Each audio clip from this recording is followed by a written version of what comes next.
Salut tout le monde, aujourd'hui on va parler de Days Gone. Ouais.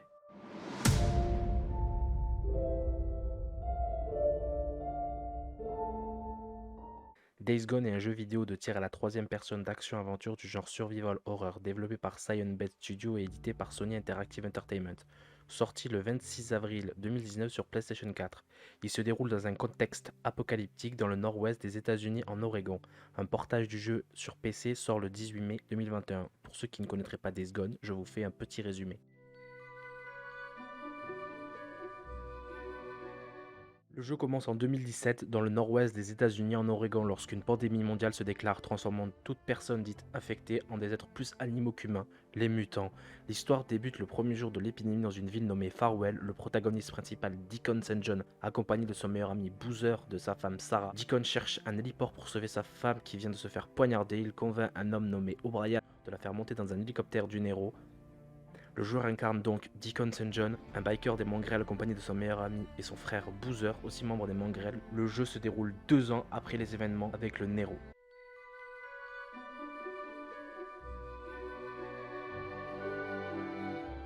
Sans rentrer dans les détails comme dans la précédente vidéo sur Resident Evil 8, les personnages sont très attachants, très bien écrits, les plot twists sont bien amenés, surtout celui avec Schizo que l'on ne voit pas vraiment venir.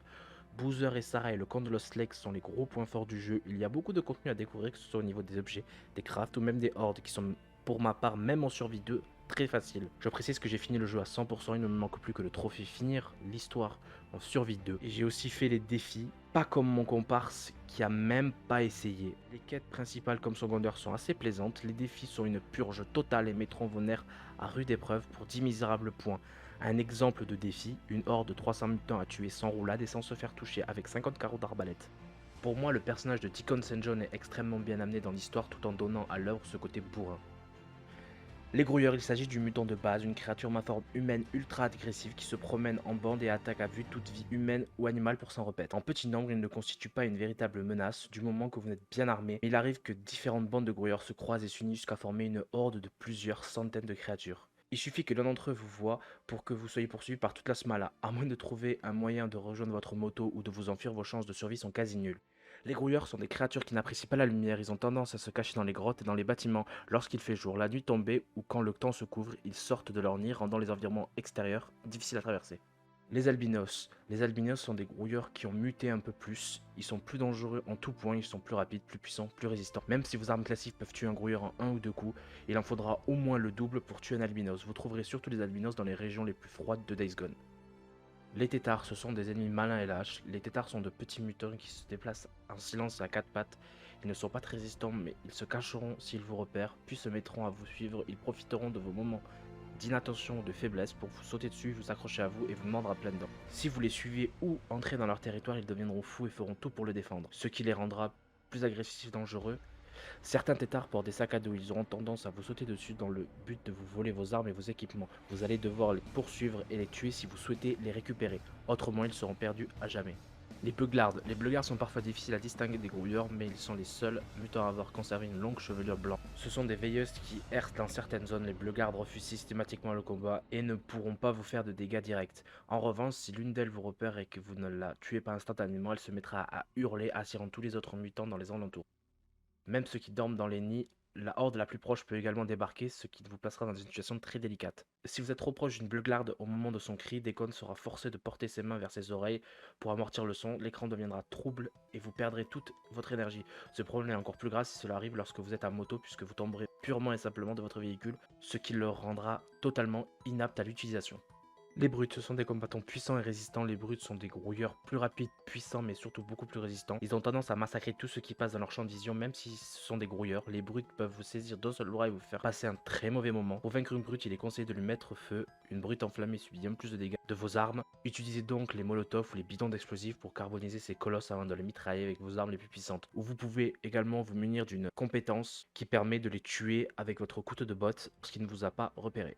Les sprinters représentent l'actuel stade ultime d'évolution du grouilleur. On les reconnaît à la pousse d'une pelage blanc sur la tête et les épaules. Ces grouilleurs sont ultra résistants mais surtout très rapides. Ils sont capables de vous rattraper pendant vos sprints et même si vous fuyez à moto pour vous attaquer.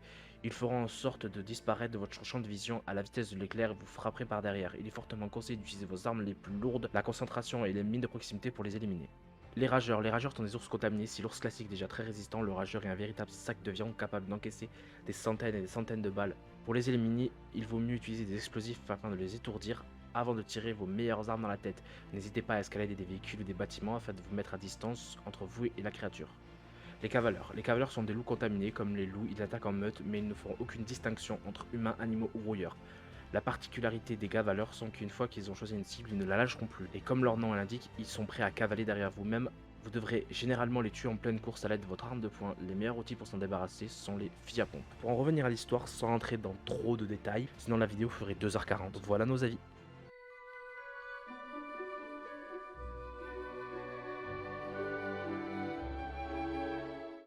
Pour ma part, il n'y a littéralement rien que je puisse dire de mal à propos de ce jeu.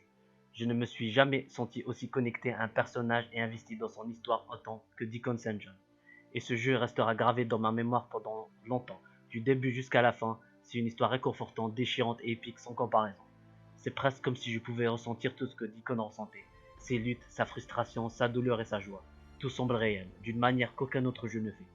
C'est presque plus qu'un simple jeu et d'une certaine manière transcende les limites de ce que je pensais possible pour un jeu. Aucun personnage n'est en deux dimensions et j'ai donc l'impression d'avoir grandi lien avec tout le monde que Deacon a. Et donc chaque mort fait mal, comme dans la vraie vie, car ce sont plus que de l'IA, et des PNJ mais des gens. J'implore tout le monde d'aller jusqu'au bout et de montrer autant d'amour pour les développeurs que moi, car c'est quelque chose de plus. S'il était possible de résumer ce jeu en un mot, ça serait espoir à bien des égards. Ce jeu rayonne de son histoire fantastique et de son monde et de son gameplay raffiné, pour espérer l'avenir du jeu et l'impact qu'ils peuvent avoir. Pour finir, j'espère qu'on aura une suite même si Sony en ce moment n'est pas encore assez ouvert, pour donner lieu à un Days Gone 2. Voilà, c'est tout ce que j'avais à dire et aussi, message important, je ne serai pas assez présent sur la chaîne car j'ai beaucoup de travail IRL donc peu de temps libre pour tourner. Mais je vous laisse entre les mains du frère nocturne. Sayonara minna.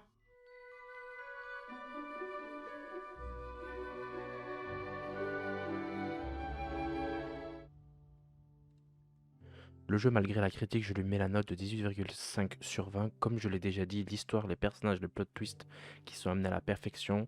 La musique, si elle n'était pas copyright, je vous la mettrais, mais vous pouvez écouter, mais je vous conseille d'ailleurs d'aller l'écouter. Vous tapez juste OST Days Gone sur YouTube, je pense que je la mettrai en description, une playlist ou une musique en particulier. Après avoir fini le jeu, nous nous retrouvons avec une quête entre guillemets principale, puis une autre, jusqu'à arriver à une quête de O'Brien. Ce dernier nous donne rendez-vous peu de temps d'être rendu sur place. Il nous explique que les mutants mutent à vitesse grand V et que ce qui arrive, Deacon, ne pourra pas les arrêter. O'Brien enlève son haut de combinaison et on voit un visage qui ressemble à un mutant avec une voix qui devient de plus en plus grave. O'Brien et quelques membres du Nero partent en hélicoptère tout en laissant Deacon totalement pantois. Un discours qui laisse notre bon ami Kevin Axel totalement pantois. Et là, c'est la vraie fin.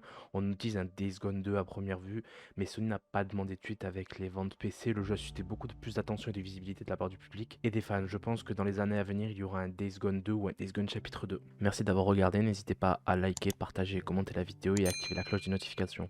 Et allez dans la description, il y a plein de petits trucs utiles. Nos chaînes respectives. Acid, lui fait des reviews d'animés, moi c'est plus du gaming, des best-of et tout ça. Mais quand cette vidéo sortira, il y aura un nouveau format sur la chaîne. La prochaine vidéo qui aura lieu sur Midas sera une vidéo sur Kaifuku Jutsushi no Arianoshi. Eh ben, on n'est pas sorti du sable.